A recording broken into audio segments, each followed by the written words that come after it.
Hello and welcome to the Lotus Cafe.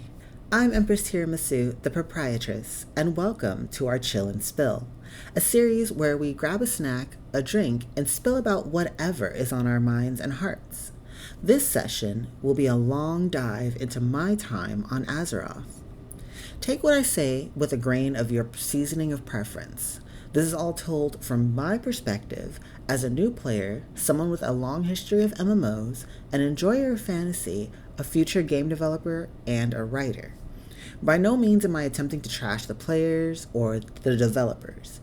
And this most certainly is not some professional game critic or journalistic report on the game. With that said, I will do my best to ensure I come across as clear as possible about my points and where I stand. Let's go. World of Warcraft feels like several different games all trying to compete for attention instead of complement or encourage each other. There's PvP, which is split between battleground players and arena players. Then there's PvE, which is divided into Mythic Plus and Mythic Rating. Correct me if I'm wrong. Now, I'm going to put on some gloves so I can hold y'all's hand while I walk y'all through my journey of trying to become part of the game. Originally, I had gotten my feet wet with the free trials in like early BFA or Battle for Azeroth. However, it wasn't until February 2024 that I would properly sub and play. At this point, Dragonflight was the current expansion, and you started in BFA as a new player. I knew nothing about Chromie Time or that you could jump into any expansion you wanted to level, none of that. So, the bulk of this early experience was me making a character and leveling through BFA, or what I could, before I was kicked out and into Dragonflight, which was very jarring at the time because what would happen is that upon hitting level 60, now it's like 61 or 62, you would be forced out of whatever wasn't the current expansion, and thus lose access to queuing for those dungeons via Party Finder, among other things, and be pushed to start the current expansion. Full transparency, I never got to complete the BFA storyline on Horde or Alliance till this day. However, what I played of it was miles more engaging and I might say entertaining than the Dragonflight experience. During BFA, on the Alliance side, I truly felt like an adventurer thrusted into a wild situation, but I was ready to take the challenge of helping bring a nation back into the fold. I love experiencing the sea-bound culture, one of my favorite aspects of the campaign being the Drustvar. Or Drustvar. Sorry, my pronunciation of some things might be a little off. I apologize. I was enamored with the twisted history and witchcraft of it all. On the flip side, with the Horde, it became like the first of my problems with the overall feeling and handling of the new player experience in WoW. There was no proper introduction to whom Sylvanas was. It was just, hey, go break this person out and you're doing it with these people, compared to the intro sequence on the Alliance side I just described. Nonetheless, saving the princess and seeing the naval fleet arrive just as she invokes the spirit of Razan to propel the broken ship forward was so good. It gave me chills. I overall enjoyed the atmosphere and the stories that I was able to experience in Zuldazar. If anything was wrapped in culture proper, it was this. That said, I'm going to say budget Wakanda. It meets and continues to perpetuate certain stereotypes. Do with that information what you will, but there are people who are way more versed and experienced in the world of Azeroth than I am, who can better articulate the more nuanced and overt topics that surround this. Again, I did not get to have a complete experience because I outleveled it and did not have the resources nor know-how to contact people to help me finish it out. As a result, I was quite sad, but ultimately had to keep pushing. Because I had later learned that you can manually go to the dungeons and get in that way, but obviously you're not going to be able to do that solo, especially if you're on quote unquote on level for the dungeon. So with that in the books, I was now on to Dragonflight, which is now the current default expansion for new players. At the time of this recording, The War Within is out, but I quit well before that. Dragonflight is how do I put this nicely? Dragonflight is good for people who have already been playing. I say this because like a few of the characters, not even a few of the characters, there are a few characters and callbacks to prior expansions that as a new player you would have no knowledge of. Combine this with the fact that if you're just coming from BFA or whatever expansion you were kicked from for out leveling, you're being called champion. Of what? For what? Who are you? Who the heck are most of you people? I've never seen you before. Moreover, if you've entered WoW under the notion of that like the faction war, Alliance versus Horde, was still intact and strong, you'd probably be a little bit disappointed. Dragonflight, and probably leading up to it, witnesses a blurring of the lines between the factions, in addition to putting it on the back burner to solve this new conflict. This blurring, to my understanding and light reading, also lends itself to like a debate of sorts about how alliance focused the game has become over a course of updates and the expansions. I'm not going to get into it here because that is not a topic I could moderate nor collect enough information to truly cover, and I'm sure you can find many creators and non-creators alike for proper coverage. I'm going to just go on the record and state it didn't feel like it was there. It was absent, a puff of smoke. Whether you were Horde or Alliance mattered like little outside of trivial quests. Like the most I can recall is one quest on the Horde side that concerned Bane Bloodhoof, who it was the chieftain of at that time. I'm not sure the entire time frame, which is a whole problem in and of itself. Circling back, setting foot into the Dragon Isles feels like they are, trying to re-inspire that feeling of joy when a new adventure awaits. And quite frankly, I wasn't feeling it, but like I could recognize that it was there. Like the intro quest and leading up to it was all very much like, oh my god, a brand new adventure awaits on the horizon, get ready to go. And everyone's so excited to finally visit a new land that they hadn't seen or heard about in thousands of years, that finally was now open to everyone. It was there. It was there. I just didn't feel it. I won't go over every little detail, but the campaign, it left me wanting more. You start out getting to know the red and black dragonflights. However, the story falls flat because the supposed queen of the freaking dragons, Alexstrasza, has this obsession with protecting the dragon eggs, which on the one hand is fair. That is the charge of her flight, protecting all life, but especially looking after the life of soon-to-be dragons.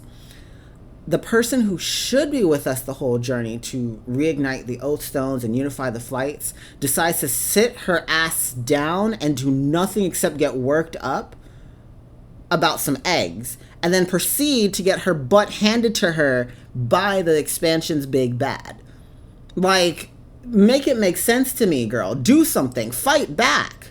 Like, I don't think I've ever seen in any game, really, a more gross underuse of a character before. Mind you, I played a lot of games, so there most likely has been, but I was maybe too young to really understand it. But like, holy heck, I'm sitting there going through the campaign, and I'm waiting like, okay, Alexstrasza's gonna come in and do something. She's finally had enough. Nowhere to be seen, not even an email. So it all boils down to we, the player, and like instead being charged with what should be her job.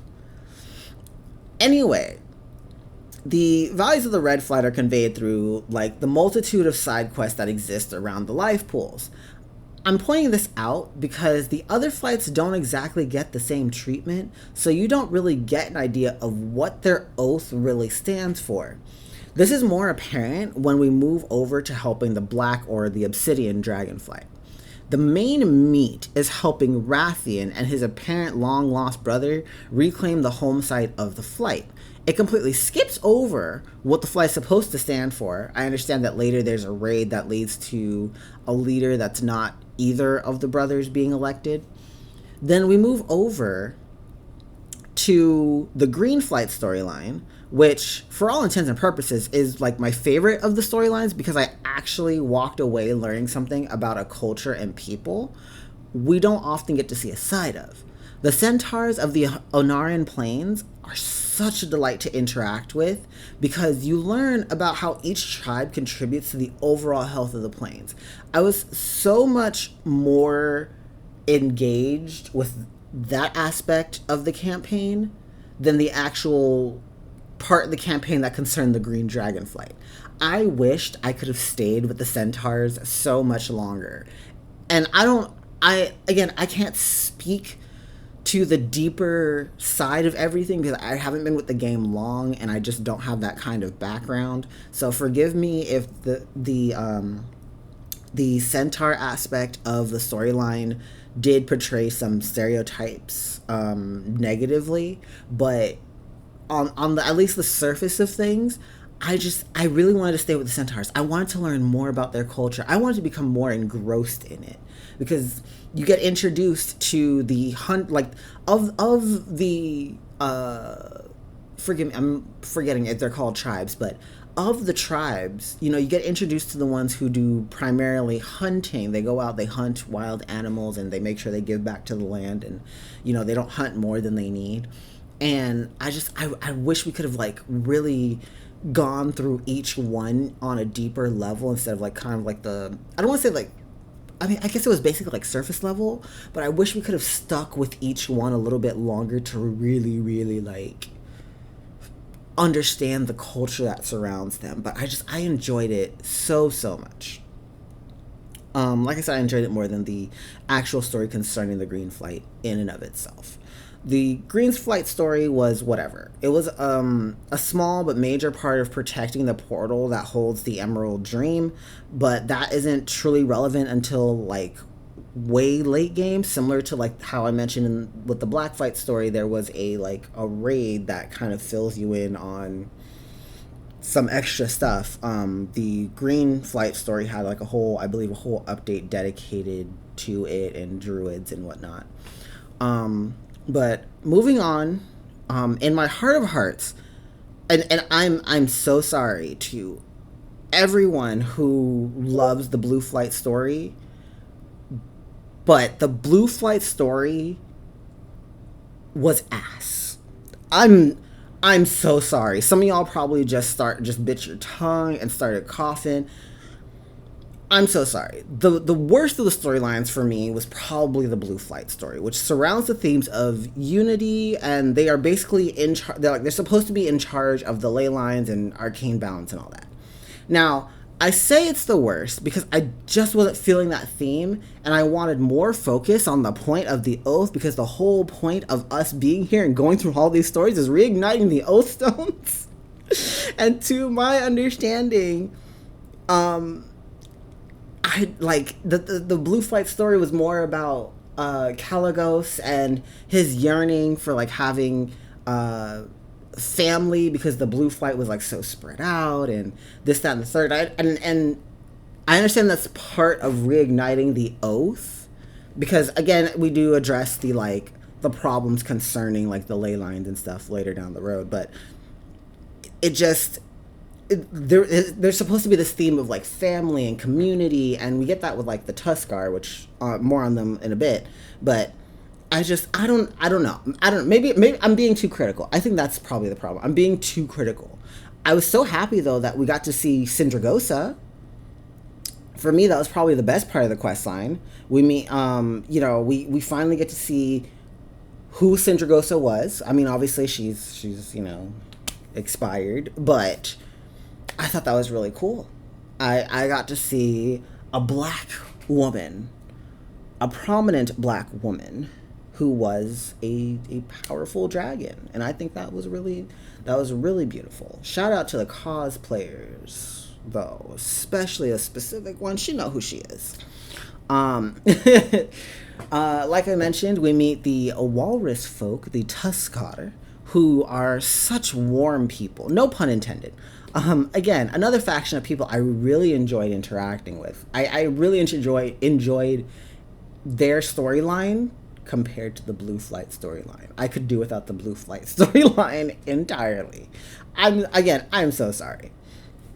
But at this point, like, I was getting fatigued by the story. And it's not like I wasn't like doing other things. Like I was queuing for PvP on the side, and I was looking at like little side quests and stuff. Because compared to a certain other MMO, the side quests felt good to do. Like, it wasn't like ignore them and then come back later. It was like, oh no, you can do them while you're doing the main quest. You can pick them up as you go about the main quest, and they actually feel satisfying to do. You get some pretty decent rewards from some of them. But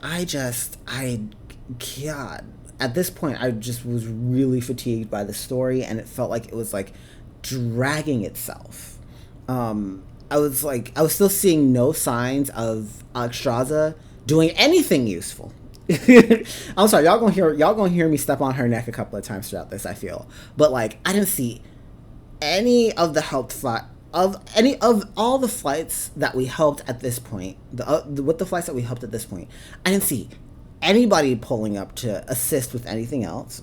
I'm like, what is the point of this so far? So when like we make it to the Bronze Flight storyline, I had to be honest. I wanted it over. I'm not even gonna lie. The Bronze line was like something about coming to an understanding with the Infinite Dragonflight, and how the Bronze leader must prepare for his like eventual corruption or something. I want to say I as a writer, as a person who loves fantasy and loves lore, I wanted to care. I wanted to know what the story was. But at this point in my journey, after struggling to find a class that I was happy with and comfortable with, which, personal problem, but at this point, once I got up to this point in the story, I was just like, I want the campaign over, because nothing impactful seems to be happening. I'm literally running from flight to flight, solving their issues so they can reignite their Oath Stone and then do absolutely nothing. Absolutely nothing. So I kind of just like sped through this part because I wanted the story to be over. By the time I reached the end of the campaign, my final hurdle was the raid. So, like, to conclude, everything I'd been toiling for this entire time, I had to do the raid, which I was not against. But why was there no story version of the raid you could do solo to wrap up the story and learn some of the mechanics you deal with in the actual raid? Which, like, brings me to the next topic about, like, the leveling experience outside of the story, right? Dungeons felt like nothing. I was so excited to do dungeons, but they were basically like speed ran while leveling. Depending on who you are and like who you were playing, like who you got into the dungeon with, you were basically playing catch up to whoever was like running ahead, mass pulling, killing everything. Of course, like you could do the follower version of the dungeon, but that kind of like defeats the purpose of running dungeons, I feel. Like, you're supposed to interact with people and like make mistakes, etc. But like I didn't get any of that like in my time while leveling. Leveling dungeons just felt like you need some experience right quick, or you need a quick fill of something. Just, go ahead and do that. Leveling dungeons really, really felt like a quick in and out. There was no excitement. One of the big things about running dungeons for me is like seeing the mobs, seeing like the trash packs, and like actually working our way to the boss, and then getting to the boss, and like, oh my god, the boss looks so cool. Taking a moment to kind of drink in the boss. And I can understand people probably have run these dungeons hundreds, thousands of times. This is like their 10th ult on their second account or something like that, right? I can understand that, right? But like, as a new player, like I'm super excited to get in there, and I'm like, oh my god, this boss is gonna be so cool. And then the boss fight lasts all of 5 seconds because the boss gets like 1 shot, maybe 2 shot, if we're lucky. And then we move on to the next. And I'm sitting there scratching my head like, well, when do I get to actually experience fun? When do I actually get to like press my buttons to do the things and learn the supposed rotations that I'm going to need once I hit, Mythic Plus and stuff like that? When do I get to actually do those things, And then moreover, something that like I found was that like rarely did anyone respond when I said like the courtesy hi or even like the GG at the end. They got their kill, got their loot, and then dipped. Like, baby, at least leave me your phone number, something, Like let me hit you up on like on a random Tuesday. Like, don't just hit it and quit it. Right, like the dungeons in like the olden days, and not to be like a boomer or nothing, but like dungeons in the older days where like you stayed at the end and everybody maybe like danced a little, said thank you, and like maybe you guys friended each other, probably, maybe, I don't know, like, oh, hey, I might not play often, but I'll shoot you a friend request, and maybe you talk to them after that, maybe you didn't, maybe you just received a random PM on a fucking Friday or something, but like, hello? Anybody? No? Like, anyway, like, I shouldn't have to, like, claw my way to Mythic Plus content to enjoy dungeons. That's what it felt like. And despite my enjoyment of watching people run Mythic Plus and wanting to experience it, I ultimately decided it wasn't worth working up to. And that's me. That's me. You can feel however you want to feel, baby. That's all on you. But for me, the journey of going from one to end game is just as important as what is available to do at end game, but anyway, the last thing I guess I'll touch on is PvP, or what little of it I got to do. It was enjoyable. But I leveled so fast, I could not enjoy the low-level queues, in addition to the fact that the queues would often sometimes go on for an hour plus, unless you were, like, max level or close to max level, and obviously that also depends on the time of the day. Because I'm CST, I kind of have a little bit more freedom in whenever I can choose to queue, but even then, it was very difficult to get queues because everybody, for the most part, was so focused on straight blitzing from 1 to max level so they can start gearing up and start doing Mythic Plus content. Plus, I don't even think there was like an introduction into PvP, so there might have been quite a few people who were playing and leveling at a slower rate who didn't know PvP was really a thing unless they got curious when they opened up the party finder queue screen and it was like, oh, what's the PvP tab, and like queued up out of curiosity. But like there was no like intro quest to, hey, PvP exists in our game and here's how you do it, here's a taste of it, or nothing of that sort. You kind of just either knew about it or you just didn't care, right? And it sucks when that happens, because one of my favorite memories is actually doing some low level PvP. But one of the issues with low level PvP is that one of the classes, the hunter, specifically the marksman spec, was so strong in low-level PvP that it kind of sucked when you had to go against more than two, because if you were a cloth class, so like a mage, for example, you were getting basically two-shot, like straight up two-shot, if not one, and like at this point, didn't know anything about PvP specific gear. Didn't know how like the PvP worked exactly, whether or not it was that kind of PvP where like, oh, as long as you have something in the slot, because it's equalized, stats are equalized, as long as you have something in the slot, it doesn't matter. And again, didn't know about actual PvP specific gear. So you go in there, you queue up, and it's just like, oh my god, I'm so excited to be playing with other like low level people. Lo and behold, that's not always the case. Sometimes you get you go against some really organized groups of people, and you just get rolled, right? And then now you got to go outside the game to seek guides and guidance on how to gear up your specific class and build a whole web of stuff in order to just play the PvP.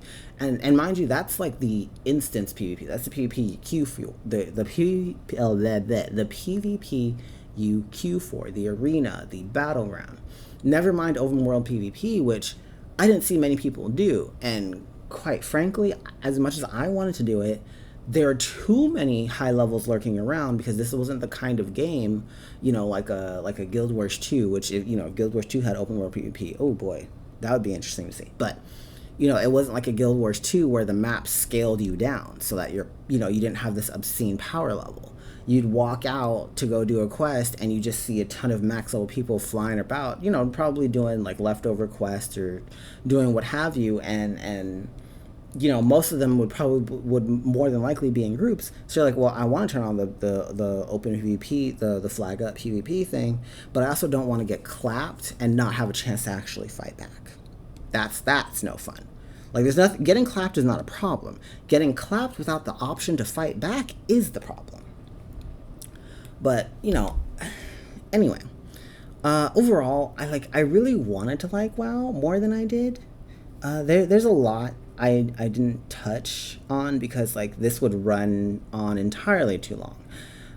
Everything from the art to the way classes are sorted, I very, very much enjoyed. But the things surrounding those, as well as not having I guess a proper history or a proper tie to the game, just left me feeling like a real outsider, and not in the sense of oh, you're new to the game and you're getting to know people in the community, because oftentimes there are tools and stuff that put you in touch with the community. There's again, dungeons would have been the one big thing, but nobody ever speaks. The leveling dungeons are a speed running joke. And you move on from that. PvP, the only time people talk and type is when you're losing and everybody's raging because why didn't you kill the flag carrier, or why didn't you pick up the flag, or why, whatever the case might be. There weren't any systems to really bridge people together.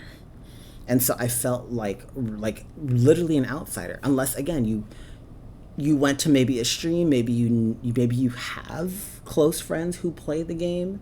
So it's kind of it's a lot more straightforward to get into it, or you stumble upon a streaming community that you enjoy that plays the game, in your time zone, and they're always playing with each other or playing with people, But just getting into the game by yourself, by your lonesome, it takes a lot of elbow grease and a lot of sometimes twisting your own arm to connect with people.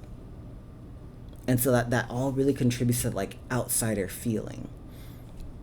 And the way that expansions are handled as these loosely connected ideas, then whole stories with moving parts, also left me feeling disconnected. I had to explore other avenues outside the game to get a handle on what was happening, and get a handle on the when, the where, and the how of it.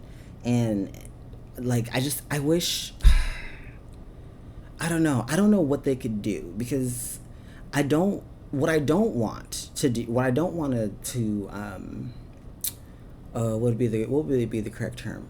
What I don't want to compare them to 14 for is something that 14 does really well is the way that their expansions are structured. Now again, there's still that problem of if you boost your character or boost through story or something, then you have this problem where, okay, you still don't really know what's happening. You're kind of dropped at the end or at the start of a new expansion, and you're going through all the story and you're wondering oh, why is this character missing, or who is this character? There's still going to be that issue, but the structuring of 14's stories and expansions is something that I think is missing from a lot of other games that do, a lot of other MMOs that do come out, WoW being one of them, where again, I feel every expansion is just loosely connected. Every expansion just happens to have some of the same characters, and some of the storylines continue to divulge on. But as I've been connected to social medias, and I've been seeing people who do dabble in the lore, I see them bring up and talk about the missing events that you have to go into books to find. I see them talk about events and stuff that get rewritten, or what is the other? I forget the other word at the moment. but I see it happen so often, and then going in there and seeing it for myself is like, oh yeah, this is a mess. It's like, as I said at the top of this, it felt like it kind of feels like the game was created by several different people who didn't leave notes for anyone that came after them, or if they did leave notes, nobody read them. But like, I'm not gonna sit here and harp on it. That's not what this is supposed to be about. It's just kind of just my experience with the game. Something else is that, like, I wish more races had access to more of the classes. I personally don't think you need to justify a reason why a race has access to a class, but if you can, that's great. I wanted to be a human shaman, but that was a no, because humans don't communicate with the spirits, or something of that nature. I wanted to be a horde human, but apparently all humans are alliance. There's just a lot, and I'm sad. I really thought I found like a forever game, or a forever home, or as forever, semi-permanent home or whatever, but it wasn't for me, you know. And I'll continue to watch and support the creators who I do follow for WoW content, but my personal journey with the game, I think, is at its end. And I did learn quite a bit, though. Like, for everything that I've said, I did learn to appreciate a lot of the game for what it did offer me, and what it did provide, and what I did get to experience. And I continue to wish it the best, and they seem to be going in an upward direction. There's so many positive things said about the war within, for the most part. And I hope they continue on this upward trend.